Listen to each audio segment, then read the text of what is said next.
Lord hallelujah. प्रभू येशूच्या सुंदर आणि महान नावामध्ये तुमच्या सर्वांचं स्वागत असो.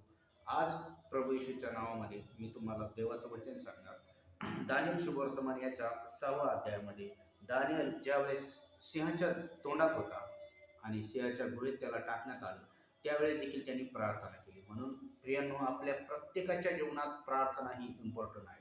जसं परमेश्वर स्वतः बोलतो वचनामध्ये, मनुष्य केवळ भाकरी नव्हे तर परमेश्वराच्या मुखाने निघणाऱ्या वचनाने जगेल. तसंच आपल्याला जीवनाला जशी भाकरीची गरज आहे, तसंच आत्मिक जगात आणि शरीराला प्रार्थनेची गरज आहे. म्हणून रोमकारासमध्ये देव स्वतः बोलतो, तुम्ही शरीराने नाही तर आत्म्याने जगा. जेव्हा तुम्ही आत्म्याने जगता तेव्हा शरीराचे कर्म तुमचे नष्ट होतील आणि तुम्हाला जे काही पाहिजे शारीरिक सुख ते सर्व भेटेल. म्हणून प्रार्थना करा, कारण की देवाचं वचनच सांगतं, मागा म्हणजे तुम्हाला दिले, शोधा म्हणजे तुम्हाला सापडेल आणि ठोका म्हणजे तुम्हासाठी उघडले नाही. दानिएलने ज्यावेळेस प्रार्थना केली तर परमेश्वराने त्याला सिंहाच्या तोंडातून वाचवलं, पण राजाच्या नजरात देखील उंच केलं, सिंहाचे तोंड बंद केले. म्हणून प्रियांनो, आज तुमचं जीवन दुःखी असेल तर आज तुम्ही घाबरू नका, येशू तुमच्यावर प्रेम करतोय. आज तुमच्या जीवनात काही बंधन असेल तर घाबरू नका, येशू आज तुम्हाला जीवन देत आहे. घाबरू नका, आज प्रार्थनेत तुम्हाला देव आरोग्य देणार आहे आणि आजच तुम्ही मोकळे होणार आहे. पण आज माझ्या मागे एक प्रार्थना म्हणा, येशू आजपासून मी तुम्हाला उद्धारकर्ता, प्रभू आणि परमेश्वर म्हणून स्वीकारते आणि तुम्हाला बसलेल्या प्रत्येक फटक्याच्या वळाचं आरोग्य माझ्या जीवनात स्वीकारते. येशू माझ्या जीवनात या, घरात या.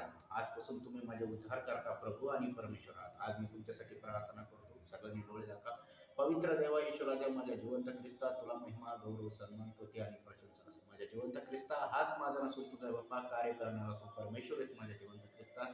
आज तुझ्या सर्व लेकरांकडे बघ माझ्या जिवंत परमेश्वरा. जिथे तिथं त्या प्रत्येकाचा जीव, आत्मा, शरीर तुझ्या पवित्र रक्तात समर्पित करतो बाप्पा. मी दयेचं कुंपण, अग्नीचं सम्राट ठेव त्यांच्या जीवनातल्या प्रत्येक बंधनं, अडचण, दृष्टपण, प्रत्येक सैतानी कार्य, शारीरिक रोग येशूच्या सामर्थ्याच्या लाथून फायर. येशूला बसलेल्या प्रत्येक फटक्याच्या वळाचा अर्थ त्यांच्या जीवनात मी रिसीव्ह करतो.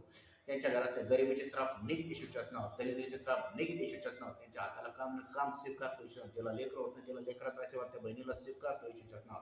त्यांच्या घरातला प्रत्येक व्यसन दिले, दारूचा आत्मा निघ येशूच्याच नाव. त्यांच्या घरातून येशूच्याच नाव. गरिबीचे दुष्ट आत्मे निघ येशूच्याच नाव. दलिद्रीचे आत्मे निघ येशूच्याच नाव. त्यांच्या घरात पैशाला पैसा टिकून दे. त्यांच्या घरात बरकत दे माझ्या जिवंत परमेश्वर. ज्याला काम नाही त्याच्या हाताला मी काम स्वीकारतो येशूच्याच नावात. गव्हर्नमेंट जॉब, अरे बरा बरा बरा बरा टच टच टच टच पवित्र आत्म्याचा आणि प्रत्येकाला स्पर्श आणि पूर्ण मोकळीकता.